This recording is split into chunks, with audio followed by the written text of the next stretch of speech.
In this instructional video, I'm going to take you step by step through the construction of the Paiute Deadfall, perhaps the most effective yet simple to build small game trap there is. Let's get started. One of the great things about the Paiute Deadfall is how easy it is to find materials. Just about any fairly straight stick around the width of your thumb that just isn't too rotten will do just fine.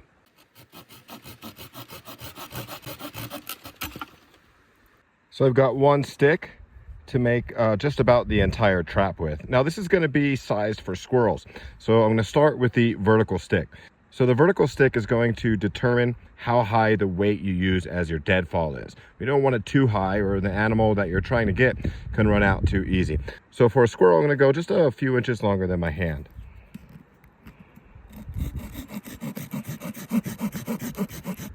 Now we want the second stick to be about twice as long as that, a little less than twice as long. So now I'm going to flatten one end, that'll be the end it stands on, and on the other end I'm going to carve a chisel point, just like a flathead screwdriver.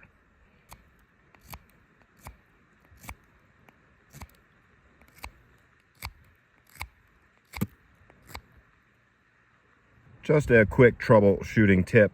We don't want it much thinner on one side than the other side, or else the other stick will rock off of it. Okay, so we want this point to be fairly even width the entire way. So I'm going to work on this a little more. Troubleshooting point number 2, we don't want this point slanted. We want it fairly flat on the top, or else the crossbar, okay, will rock off of it. So keep that fairly flat. And for 2 last tips, don't make this too long and narrow or it'll just snap. It could be a blunt point like this. Think of it like a stake that will stake in the ground and will hammer in. And don't make it too sharp here either. If you think it's too sharp, it's going to snap. It'll also help you flatten it out. You can just grind it on a rock or a stick or something like that. Okay, so here is the vertical post, bottom flattened, nice good point on the top, ready for stick number 2. Okay, now I'm going to carve the notch it's going to swivel on. I want this 7 shape basically, and only an inch down from the top, not really more than an inch down the top. And it can't go more than 1/3 of the way into the stick or else it will snap off. Now the easiest way to do this is to take a little saw, and if you have like a Swiss Army knife or a Leatherman with a saw feature, that'll do great. And notice I'm on my little workbench here, right? I'm not using my leg or any parts of my body like a workbench. I go maybe 1/3 of the way through, and now I take my knife and see, I'm going to keep the angle real steep here. If I go like this, I'll just carve the whole piece off. So real steep down, right on the edge. Get the thumb in there. Okay.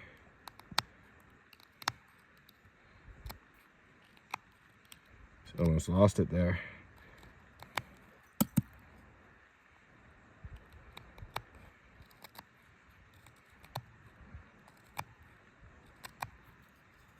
I'm going to go in there until I hit that corner of that seam there and give myself enough length for it to swivel on. And now, once I have it fairly open like this, I can let the knife do the work. Start at the tip, push, slide.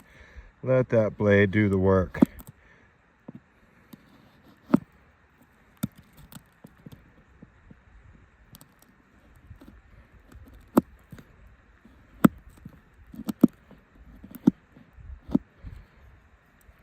Okay, so here is our 7 shape notch. Maybe a little deeper than I wanted, but this is a real nice piece of red willow, cured very well, and it's going to work just great.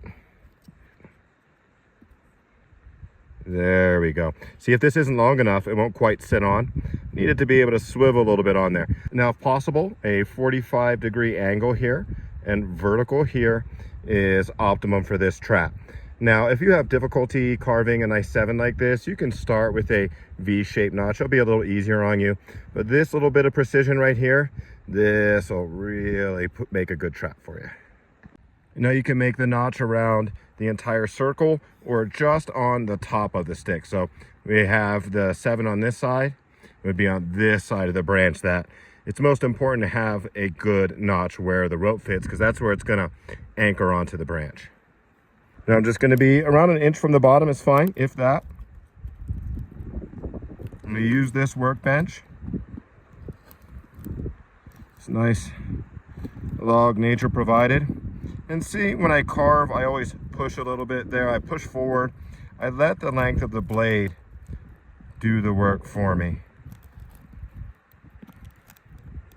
Okay, now we are ready to attach our cordage. Okay, I'm going to use the old Bushcraft classic P cord, 550 cord, parachute cord here, but you don't really need strong cordage at all. Drawstring from a hood, some cordage that you weave out here from a wild plant will do just fine. It doesn't have to be strong like with a bow and drill cord or anything like that. In fact, I'm going to go ahead and pull just this one inner part out of my parachute cord because this is all I need for the Paiute Deadfall. Okay, there are a million ways to tie this on, but we are going to keep it very, very simple, just like your shoelaces here. So I have the short end here. I'm going to cross on top of the other end. Wrap and pull, okay, just like our shoelaces. And now I'm going to do that again, but see, I cross on top here. I cross on top of the other piece. Just wrap around. Pull it tight. Now, go ahead and give that a third one. We have a rule of thumb here. 3 half hitches will hold the world.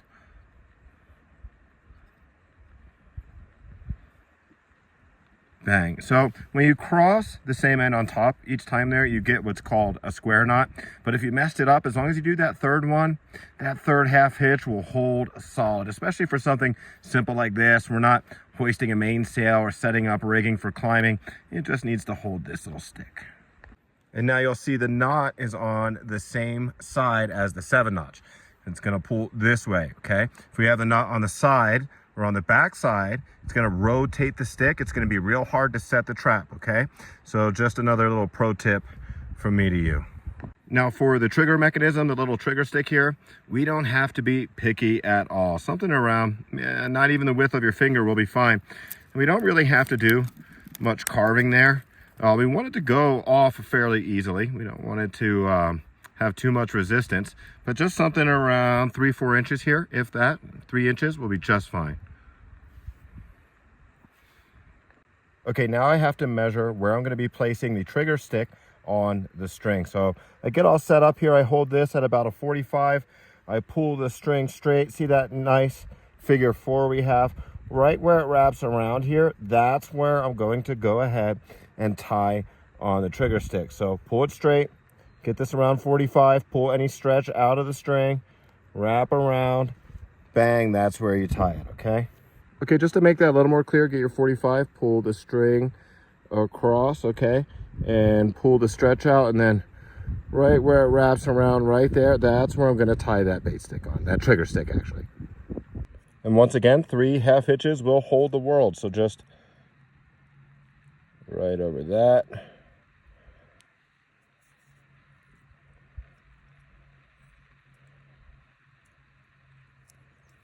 I don't really need to carve a groove or anything like that in here. This will hold just fine.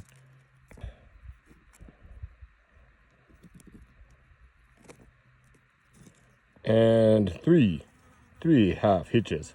Ha, ah, ah.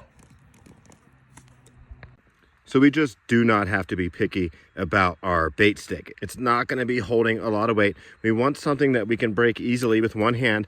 And you're going to see why when we set it. So something fairly straight and just not too weak. And a little longer than you think you'll need. Well, looky what we've got here. The perfect deadfall. Smash. Okay, this may look pretty big, and it is, okay? Now, because of the way these fall, they just rock down. It's not hanging from a rope and just bang, splat. I want something much heavier than the game I'm after. So this is basically a squirrel trap. So I really want something in excess of 30 pounds. It would take something really in excess of 50 or 60 pounds or more to really flatten the guy out. So you'll be fine with a big rock like this, and it's better than injuring the animal and having them get away. So what is a good bait? I don't know if they would like me saying this, but look, the most common victim of outdoor survival situations is a day hiker, right? And a granola bar like this is probably about the most popular little day snack that they'd like to bring. Now, after you eat this, you don't just throw the wrapper on the ground, right? At least I hope you don't. So strips like this, where just a little bit of the gooiness of the bar on them, right? So I can make at least 10 of these out of this wrapper, and I can make some great bait out of this. Okay, so with bait like this, I want to go ahead and tie it onto the bait stick. I want to make sure the animal has to tug on it. If I just drape it on or put it so they bump it, that's not good enough. Your bait has to be skewered or tied on for optimal effectiveness. So with this, just a little overhand knot, and this will be on the side that goes to the stone. So you'll see I've put a bit of a safety stone here, something where if this falls suddenly while I'm trying to set up my trap, it doesn't take all the skin off my hands, right? And now if the ground is too soft here, and it pushes your stick in when you weight it, just make a little platform, any little flat piece of wood or a rock or something like that to put the stick on so that it doesn't get driven into the ground. Okay, so we can't pre-set up the trap. We're gonna have to do this one step at a time. I don't like to face the trap. I like to be off to the side like this. It's a lot easier for me, okay?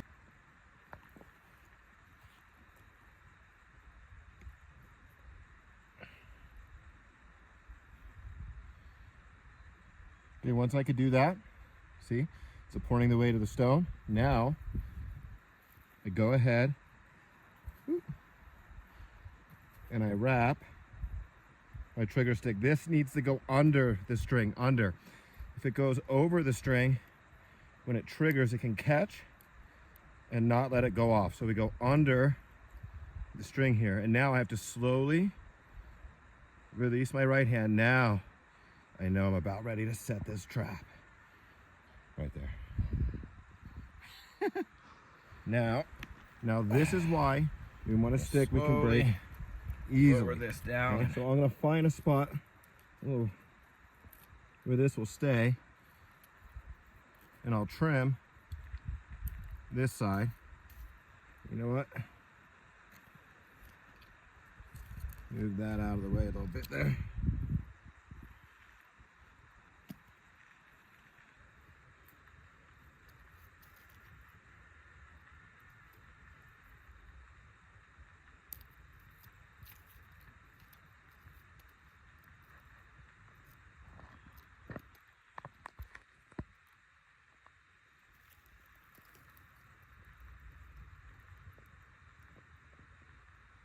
Very slowly there. Now to troubleshoot, make sure this is not touching the ground. This has to be able to kick up. Make sure this trigger stick is not touching the ground either, or it won't release. Also, if this point is too far under the stone, if I put this way under here, when it goes off, it may just tabletop and support the rock without it falling. Then they get a nice shaded area to eat your bait. Now the final part will be to remove the safety stone. Don't do that until you're ready to go. Inspect your area.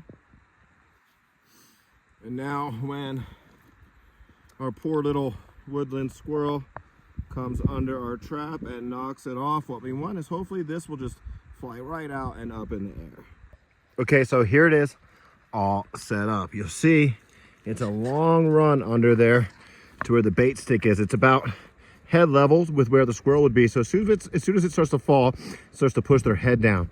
Now you'll see that the deadfall and the stick are both flatter than 45. They need to be 45 degrees or flatter to really set up easily. And you'll see them when you practice. Now look at that trigger mechanism. Isn't that a thing of beauty?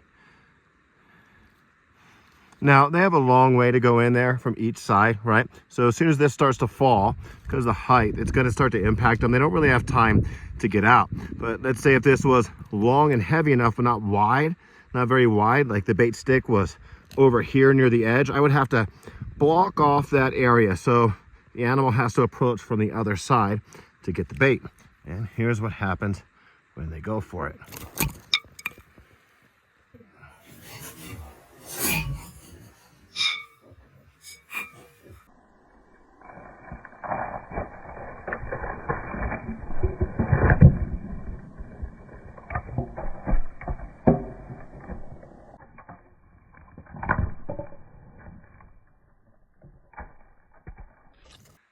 So again, that's why we want that heavier weight. They're not getting out of there.